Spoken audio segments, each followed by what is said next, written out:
اور بخار کی کیفیت ہوتی ہے، اور خاص طور پر جو بزرگ افراد ہیں جن کی امیونٹی کم ہوتی ہے یا ایسے افراد جن کو کسی قسم کا مرض لاحق ہے، وہ اس پر کافی احتیاط کریں۔ اچھا، نام جو ہے اس وائرس کا وہ رکھا ہے ایڈینو وائرس، اور اب سچویشن کیا بن رہی ہے پورے شہر میں؟ ویسے تو بہت سارے لوگ شکایت یہ کر رہے تھے کہ یہ کیا موسمی ہے یا پھر دیگر چیزیں، لیکن اب یہ چیز کلیئر ہو رہی ہے کہ یہ جناب عالی ہے وائرس۔ تو اس پہ ہم مزید بات کرتے ہیں، ہمارے نمائندے انور خان ہمارے ساتھ موجود ہیں۔ انور، بتائیے ذرا کہ یہ وائرس جو آج کل کراچی میں پھیل رہا ہے، کیا اس کی وجوہات ہیں؟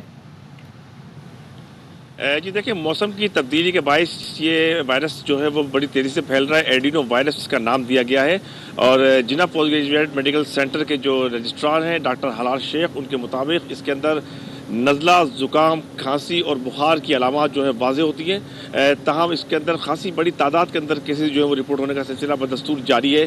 ماہرین صحت نے شہریوں کو جو ہدایت دی ہے، جو مشورہ دیا ہے کہ لوگ پہلے ہی مرحلے کے اندر از خود اینٹی بایوٹک کا استعمال کر لیتے ہیں، جو کہ انتہائی خطرناک ثابت ہو سکتا ہے۔ عمر رسیدہ افراد، دمے کے مریض اور شوگر کے پیشنٹ اگر غذائیت کی کمی کے باعث اس صورتحال کو زیادہ کنٹرول نہ کر سکے تو یہ صورتحال پھر نمونیا کی جانب چلی جاتی ہے، اور انٹینسو اور انتہائی شدت کے نمونیا سے لوگ متاثر ہو سکتے ہیں۔ تو اس کے ساتھ ساتھ اس وقت شہر کے جو مختلف نجی و سرکاری اسپتال ہیں اس کے اندر خاصی بڑی تعداد کے اندر یہ کیسز رپورٹ ہونے کا سلسلہ جاری ہے۔ تاہم اگر شہری اس کے اوپر احتیاط کر لیں، معمولی سے احتیاط کر لیں، 3 دن کا اس کے اندر آرام ہے، ایک دوسرے سے ہاتھ نہ ملائیں، فاصلے پہ رکھیں، اور اس کے لیے ضروری یہ ہے کہ جنک فوڈ کا استعمال فوری طور پر بند کر دیا جائے، تازہ پھل اور جوسز کا استعمال کیا جائے، وہ جو ڈبے کے اندر پیکڈ چیزیں ہوتی ہیں اس کا استعمال نہ کیا جائے۔ عمومی طور پر ماہرین صحت یہ بھی بتا رہے ہیں کہ لوگوں کی ایک بڑی وہ تعداد ہے کہ جنہیں جنک فوڈ کے استعمال سے روک دیا جائے تو وہ گھروں کے اندر جنک فوڈ بنا کے اس کا استعمال کرتے ہیں۔ اس صورت کے دوران آپ گھر کا فوڈ استعمال کر رہے ہیں، وہ تلی ہوئی چیزوں کا یا باہر کا، وہ دونوں انتہائی خطرناک ثابت ہو سکتی ہیں، یوٹیلائز کریں تو بہتر ہے۔ تو بدستور یہ کیسے رپورٹ ہونے کا سلسلہ جاری ہے۔ ٹھیک ہے انور، تھینک یو سو مچ، اور انور سے ہم مزید اس بارے میں بات بھی کریں گے، لیکن بچا کیسے جائے، کیا احتیاطی تدابیر اختیار کی جائے، ڈاکٹر کے پاس کب جایا جائے، اس پر بات کر لیتے ہیں۔ ڈاکٹر سعید صاحب ہمارے ساتھ اس وقت موجود ہیں، ان سے بات کرتے ہیں۔ Doctor Saeed, thank you so much for joining اس۔ ذرا اس وائرس کے بارے میں بتائیے گا جو کراچی میں جس کی وجہ سے لوگ کافی زیادہ پریشانی کا شکار ہیں، اور بگڑ جائے تو یہ نمونیا کی شکل اختیار کر رہا ہے، یہ نیا کوئی وائرس ہے یا یہ کوئی پرانی اسی سیزن میں اس طرح کے وائرس عموماً آتے ہیں؟ جی السلام علیکم صدر فیصل، بہت بہت شکریہ آپ نے پروگرام میں انوائٹ کرنے کا۔ ایڈینو وائرس کوئی نیا وائرس نہیں ہے، یہ موسمی حالات کے حساب سے سامنے آتا ہے، یہ پرانا وائرس ہے، لیکن کافی لوگ اس کو نام سے واقف نہیں ہیں، تو پرانا وائرس ہے، کوئی نیا وائرس نہیں ہے، جو جس طرح اکثر تلاش میں تو کوئی نیا وائرس ہے اور کافی خوف پھیل جاتا ہے، تو یہ ایک پرانا وائرس ہے، لیکن ویدر کے چینج کے حساب سے اس کی ٹرانسمیشن بڑھ جاتی ہے۔ جس طرح ابھی موسم ہے، لوگ کافی نزلہ زکام وغیرہ ویسے بھی رہتا ہے، اور موسم کی تبدیلی کی وجہ سے ہمارے سب سے جو امپورٹنٹ چیز ہے کہ صفائی ستھرائی نہ ہونا، یا موسم کا خراب ہونا، یا پولوشن، اسپیشلی جو پولوشن ہے اس کی وجہ سے جو پارٹیکلز ہوا میں ہوتے زیادہ ہوتا ہے، جس پہ بیٹھ کے جتنی بھی بیکٹیریا وائرس وہ تیزی سے پھیلتے ہیں، کلوز کانٹیکٹ کی وجہ سے لوگ الرجی بھی ہو سکتی ہے، تو اس کی وجہ سے سنیزنگ، کفنگ یہ بڑھ جاتی ہے، تو اس کی وجہ سے اگر کسی کو بیماری یہ لاحق آلریڈی ہے وہ دوسروں میں پھیلنے کی اس کی شدت آ جاتی ہے، وہ بڑھ جاتی ہے۔ تو یہ ایک پرانا وائرس ہے، ڈی این اے وائرس ہے، اور یہ سمٹم عام کاز کر سکتا ہے، جس میں نزلہ زکام، بخار ہے، کچھ لوگوں میں یہ پیٹ کی بیماری بھی کاز کر سکتا ہے، گیسٹرائٹس بھی کاز کر سکتا ہے، تو بہت جان لیوا بیماری یہ نہیں ہے، لیکن کافی تنگ کرنے والی بیماری اس طرح ہے کہ کافی لوگ بیمار رہتے ہیں، اور انفارچونیٹلی ہم کووڈ میں کافی ایس او پیز سیکھ چکے تھے، لیکن اس کے بعد لوگوں نے وہ ایس او پیز بلا دی۔ سیم ایس او پیز اگر ہم امپلیمنٹ کریں کہ جب بھی ماسک کا استعمال کریں، جب بیمار ہو تو ہم آفس اننیسیسری نہ جائیں بغیر ماسک کے، ہاتھ غیر ضروری نہ ملائیں، اپنے جو کنٹمنیٹڈ گلاس وغیرہ ہے وہ دوسرے سے شیئر نہ کریں جب بیمار ہوں، تاکہ بیماری پھیلے نہ۔ ونس صحت مند ہو تو پھر باقی آپ چیزیں کر سکتے ہیں، لیکن جب اس طرح کے سمٹمز ہوں تو وہ سمٹمز بیماری ہوتی ہے، مطلب کوئی بھی بیماری ہو سکتی ہے، کیونکہ ابھی تو کافی لوگ ٹیسٹ نہیں کر رہے ہیں، تو ہمیں ایگزیکٹلی نہیں پتہ چل کہ یہ ایڈینو وائرس ہے، کووڈ ہے یا کوئی فلو ہے، لیکن جب بھی ایسے سمٹمز ہوں تو مریضوں یا جو متاثرہ شخص ہے اس کو اپنی ذمہ داری قبول کرنی چاہیے کہ اس بیماری کو آگے نہ پھیلائے، نہ اپنے خاندان میں، نہ اسکول میں، نہ آفس میں۔ جی ڈاکٹر صاحب، ایک چیز یہ کہ یہ کس ایج گروپ کو زیادہ ہٹ کر رہا ہے، کیونکہ ابھی ریسنٹلی تو میرا پرسنل ایکسپیرینس بھی یہی ہے کہ پورا گھر بیمار پڑا ہوا ہے، معمر افراد ہوں یا پھر مڈل ایج ہوں، ایون بچے جو ہیں وہ بھی بیچارے اسکول جا رہے ہیں، کھانستے ہوئے جا رہے ہیں، کھانستے واپس آ رہے ہیں. سو کوئی اسپیسیفک ایج گروپ کو ہٹ کر رہا ہے یا پھر سب کو یہ افیکٹ کر رہا ہے؟ ایڈینو وائرس ایسا یہ تمام ایج گروپ کو افیکٹ کرتا ہے، بچوں سے لے کے بزرگوں تک تمام کو افیکٹ کرتا ہے. اور بچوں میں اور بزرگوں میں اس کی سیویرٹی زیادہ ہوتی ہے کیونکہ امیون سسٹم ویک ہوتا ہے ان کا. تو لیکن یہ متاثر سب کو کرتا ہے. یہ ڈی این اے وائرس ہے تو آرام سے دوسرے لوگوں کو یہ متاثر کرتا ہے، بچے، بوڑھے، جوان، یہ سب کو انفیکٹ کر سکتا ہے. انفارچونیٹلی جو ہمیں ایس او پیز نہیں فالو کرتے، اس کی وجہ سے اس کے نمبر آف جو کیسز وہ بڑھتے چلے جاتے ہیں. لیکن اگر ہم ایس او پیز فالو کریں، صفائی ستھرائی کا خیال رکھیں. ایک چیز بتائیے گا کہ اس کی کوئی ویکسین ہے یا آپ نے شروع میں مینشن کیا کہ لوگ شروع میں ہمارے نمائندے کہہ رہے تھے کہ وہ اینٹی بائیوٹک کھا لیتے ہیں اب خود ہی اپنے طور پہ، تو کیا یہ رائٹ اپروچ ہے یا پھر ڈاکٹر سے ہی ریکمینڈڈ پھر دوائی اس میں استعمال کی جائے؟ پہلے فرصت میں تو کسی کو انفیکشن ہو یا سمٹمس ہو تو اس کو اپنے آپ کو بیماری والی کیفیت میں کر کے وہ بیمار ہے تو وہ نارمل اس کو نہیں رہنا چاہیے کہ وہ ہر کسی سے ہاتھ ملائے اور وہ جو ہے کوئی فکر نہ کریں. گھبرانا اس کو نہیں چاہیے لیکن اتنی بد احتیاطی بھی نہیں کرنی چاہیے کہ وہ بیماری پھیلتی جائے. دوسرا ہے کہ اس کو ڈاکٹر سے لازمی رجوع کرنا چاہیے، لیکن جب تک وہ ڈاکٹر سے رجوع جب تک نہیں کر پاتا تب تک اس کو احتیاط کرنی چاہیے. ویکسین اس کی اویلیبل ہے لیکن یہ کوئی اتنی جان لیوا بیماری نہیں ہے، تو اس لیے عمومی طور پہ اس کی ویکسین بہت زیادہ لگائی نہیں جاتی. صرف اسپیسیفک لوگوں میں جن میں زیادہ خدشہ ہوتا ہے ان کو ویکسین لگائی جاتی ہے کہ یہ خود بخود ایک ہفتے کے اندر صحیح ہو جاتی ہے. سمپل جو سمٹمز ہیں اگر اس کو ڈیل کیا جائے تو یہ خود سے صحیح ہونے والی بیماری ہے، کوئی اس طرح جان لیوا بیماری نہیں ہے. لیکن اس میں سب سے امپورٹنٹ جو ذمہ داری ہے جو متاثرہ شخص ہے اس کو اپنے احتیاط کرنا چاہیے تاکہ دوسروں میں وہ مرض زیادہ نہ پھیلیں.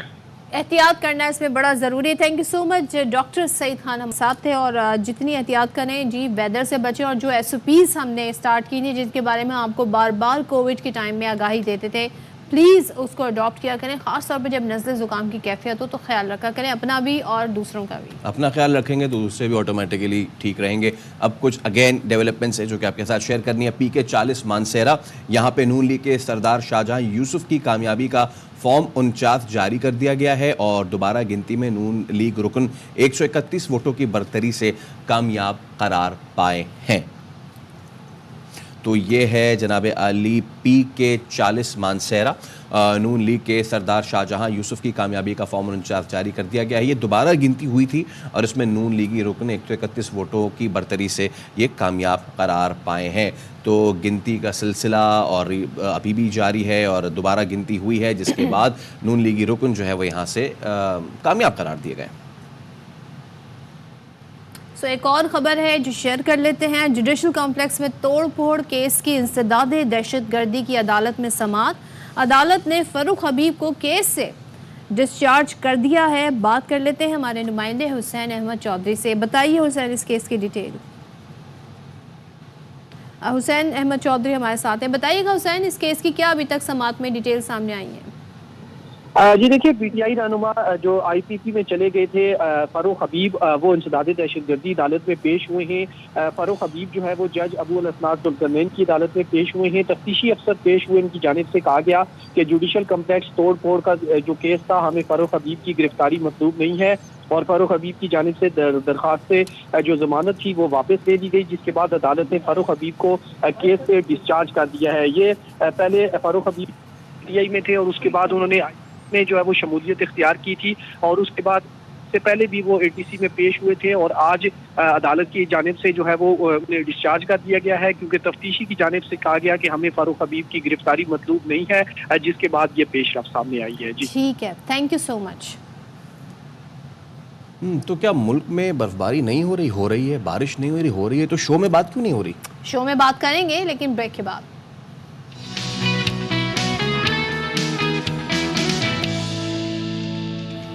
آئیے ایک بار پھر آپ کو خوش آمدید کہیں گے، کیونکہ اب جو آپ کو مناظر دکھائیں گے وہ مناظر آپ کو خوش آمدید کہیں گے اپنی طرف، کیونکہ ملک بھر میں برف باری ہو رہی ہے زبردست. ملک بھر میں بارش ہو رہی ہے زبردست.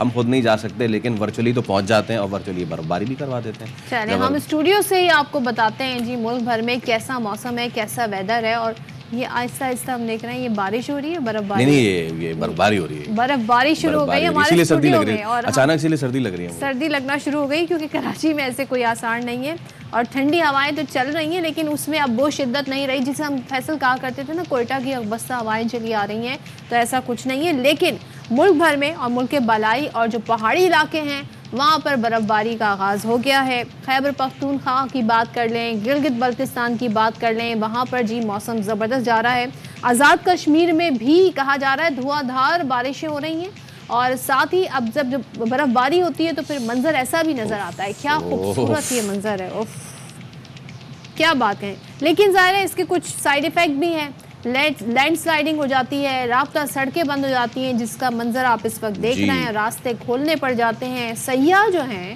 وہ ملک کے کونے کونے سے کچھ غیر ملکی بھی آ جاتے ہیں لیکن پھر ان کو ان حالات کا بھی سامنا کرنا پڑتا ہے اب بڑی تعداد میں سیاح پھنس گئے ہیں سوات مانسہرہ ایبٹ آباد دیر بالا ناران کاغان اور شوگران میں جی حد نگاہ آپ یہ دیکھیں برف ہی برف نظر آ رہی ہے ہر طرف سفیدی ہے ویسے اس طرح کے مناظر جب بالکل شام ہونے چلے میں کہہ ہی رہا تھا شام ہونے جا رہی ہوتی تو شام کے مناظر بھی آ گئے بالکل آپ کو لگتا ہے کہ جی آپ جو ہے وہ گیم آف تھرونز کے وہ بیٹل کے مناظر دیکھ رہے ہیں جس میں ہیرو جو ہے وہ بالکل دھند کی شام میں اور وہ تلوار ہاتھ میں لیے اور اسی طرح برف میں وہ کھڑا ہوتا ہے اور اسی طرح وہ گھڑ سواری بھی کر رہا ہوتا ہے جس طرح ہم آپ کو دکھا رہے ہیں کہ کس طریقے سے مطلب کہ آپ کو آگے تو کچھ نظر ہی نہیں آ رہا صرف سامنے برف ہے نیچے درخت جو ہیں ان پہ بھی برف ہے پیچھے پہاڑ ہیں ان پہ بھی برف ہے اور ہم جیسے لوگ جو نہیں جا پا رہے ان کے ارمانوں پہ بھی برف ہے یہ تو ہے لیکن ہم آپ کو جی دکھا سکتے ہیں منظر اپنے کیمرے کی آنکھ سے بھی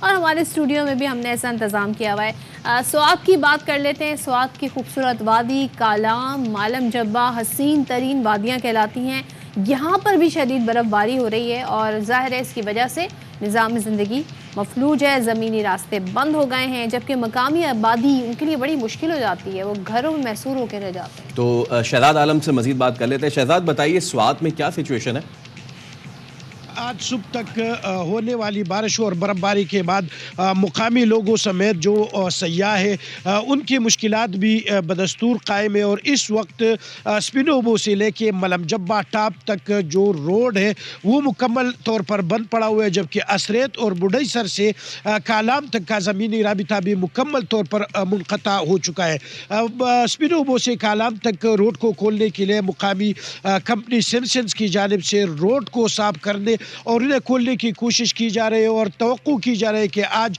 دوپہر تک یہ روڈ جو ہے نا اس کو ٹرپک کے لیے کھول دیا جائے گا جبکہ جو کالام کا زمینی رابطہ ہے اس کے کھولنے میں مشکلات کا سامنا کرنا پڑ رہا ہے کیونکہ مقامی لوگ اپنے مدد آپ کے تحت بڈھئی سر سے اسریت اور کالام تک کا جو زمینی رابطہ ہے اس کو کھولنے کی کوشش کر رہے اور انتظامیہ کی طرف سے کوئی خاطر خواہ انتظامات نہیں کیے گئے کوئی اقدامات نہیں اٹھائے گئے جس کی وجہ سے وہاں پر جو سیاح ہے جو مقامی لوگ ہیں وہ اس وقت بھی پھنسے ہوئے ہیں اور ان کو شدید مشکلات کا سامنا کرنا پڑتا ہے اس وقت بالائی سوات نے برف کی سفید چادر اوڑھے ایک طرف سوات کی خوبصورتی میں اضافہ ہو گیا تو دوسری جانب مقامی لوگوں اور سیاحوں کو روڈ کی بندش بجلی کی نہ ہونے کی وجہ سے اور شدید سردی کی وجہ سے مشکلات کا سامنا کرنا پڑ رہا ہے جی کیا بات ہے جی شہزاد ہمیں وہاں سے اپڈیٹس دے رہے تھے اور ظاہر ہے مشکلات تو ہیں لیکن موسم بڑا زبردست ہے اب بات کر لیتے ہیں جڑواں شہر راولپنڈی اسلام آباد کی وہاں پر بھی موسم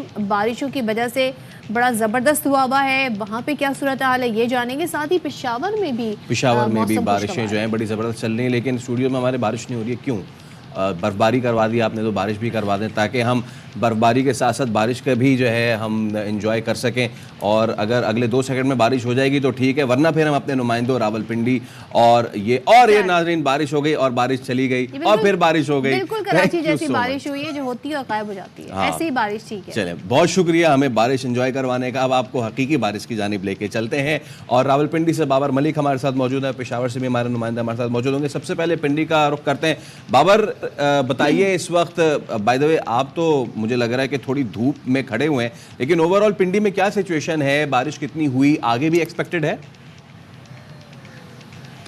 جی بہت شکریہ.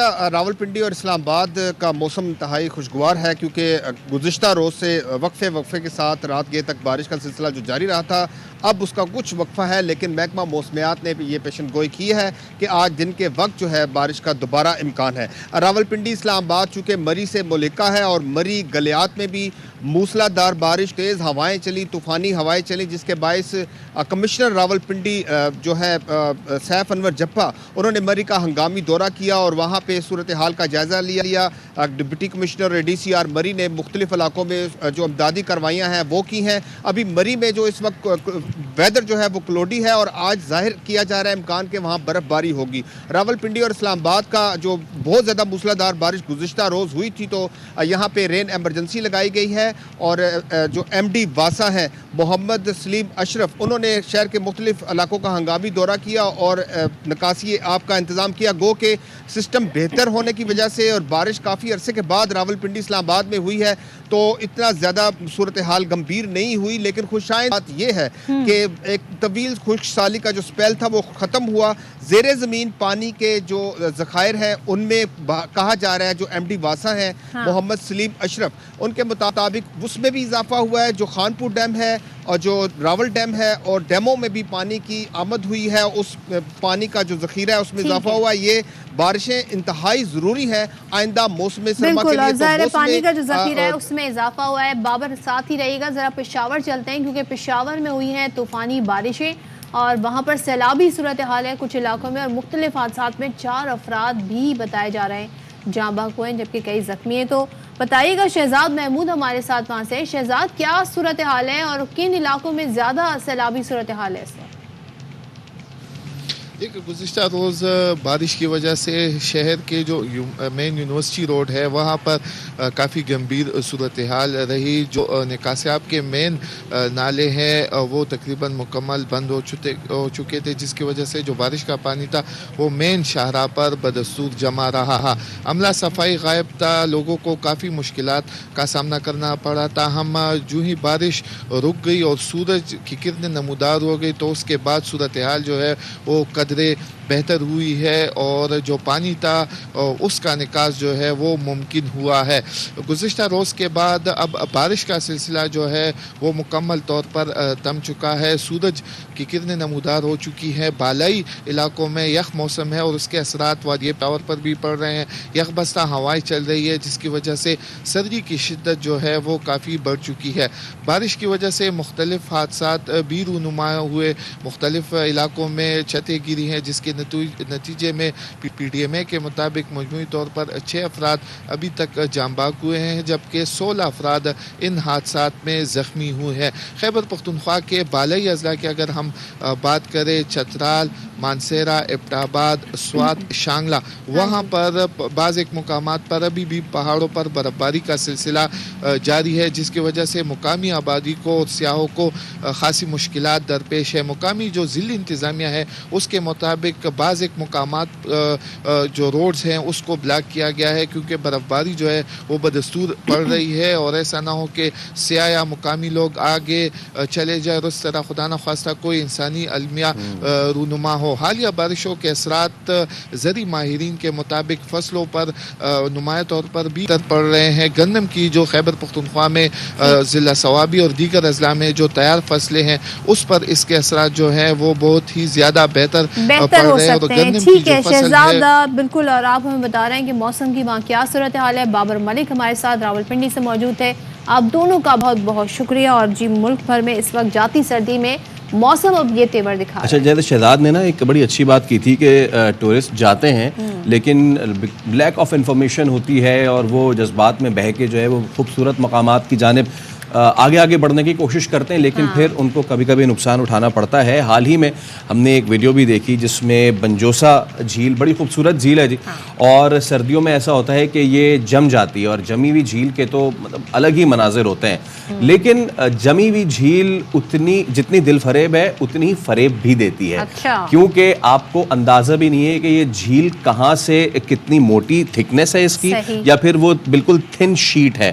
اور اگر تو آپ کسی تھن شیٹ میں آپ کا پیر آ گیا تو جو ہو سکتا ہے نا وہ یہ ہوتا ہے سامنے. یہ دیکھیں تب آزمائی کرنے کی کوشش کرتے ہیں. بالکل بھی نہ کریں, پلیز بالکل بھی نہ کریں, کیونکہ اگر آپ کریں گے تو یہ صورتحال سامنے آئے گی کہ کچھ لوگ تھے وہ یہاں پہ, یہ دیکھیں, یہ آپ سوچ سکتے ہیں صدف کہ یہ سو ڈینجرس, ویری ڈینجرس. لیکن اب اس میں آپ ہمارے جو مقامی لوگ ہیں ان کو آپ شاباشی دیں نا کہ وہ اپنی جان جوکھم میں ڈال کے انہوں نے زندگی بچائی ہے کسی کی. جناب علی, یہ جو واقعہ ہوا ہے یہ ہوا ہے بنجوسا جھیل, آزاد کشمیر, اور یہ جو آپ کو شخص نظر آ رہے ہیں یہ محمد زعفران ہیں.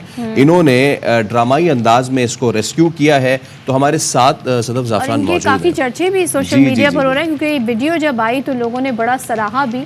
تو محمد زعفران صاحب ہمارے ساتھ ہیں. تھینک یو سو مچ زعفران صاحب, اور آپ نے بڑا زبردست کام کیا اپنی جان جوکھوں پہ ڈال کے, لیکن یہ خطرہ آپ نے خود بھی مول لیا.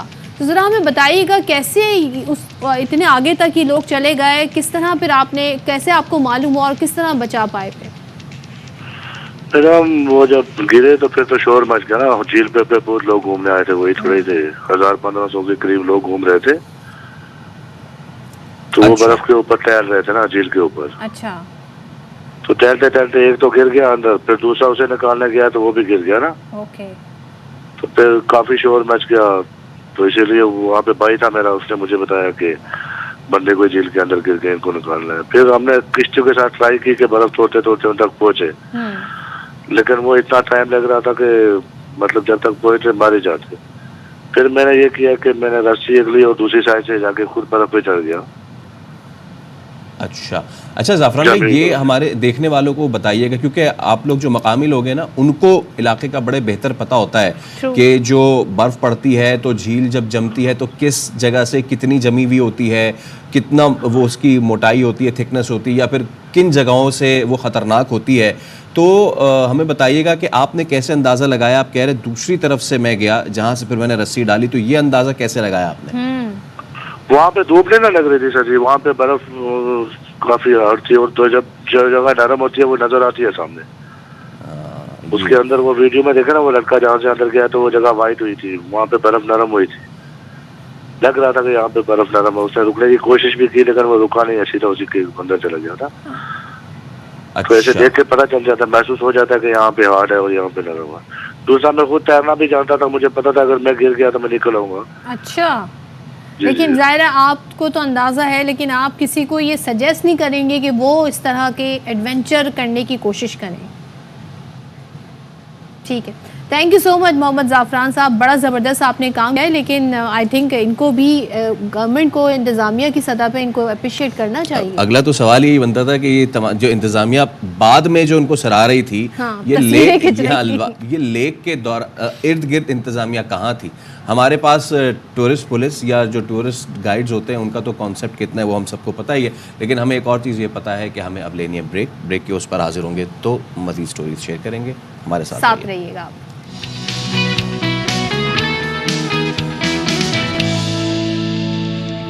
Welcome back once again. اور اس وقت خبر ہے جو شیئر کر لیتے ہیں آپ کے ساتھ. اسلام آباد ہائی کورٹ نے پولیس اور FIA کو شیر افضل مربت کے خلاف تعدیبی کارروائی سے روک دیا ہے, اور شیر افضل مربت کی مقدمات کی تفصیلات کی فراہمی اور ہراساں نہ کرنے کی درخواست پر سماعت ہوئی. عدالت نے فریقین کو نوٹس جاری کر دیے ہیں. 26 فروری تک رپورٹ طلب کی گئی ہے. جسٹس سمن رفت امتیاز نے درخواست پر سماعت کی. شیر افضل مربت نے کہا کہ احتجاج ریلی نکالی جس کے بعد میرے گھر پر چھاپا مارا گیا, رات 1 بجے میرے گھر کا دروازہ توڑا گیا, ہراساں کیا گیا, اور پھر اس کے بعد کیس کی سماعت 26 فروری تک ملتوی کر دی گئی ہے. اور بالکل ظاہر ہے ہمارا دعا گو ہے کہ آپ کی برتھ ڈے سیلیبریٹ ہو اور ہزاروں سال جیے.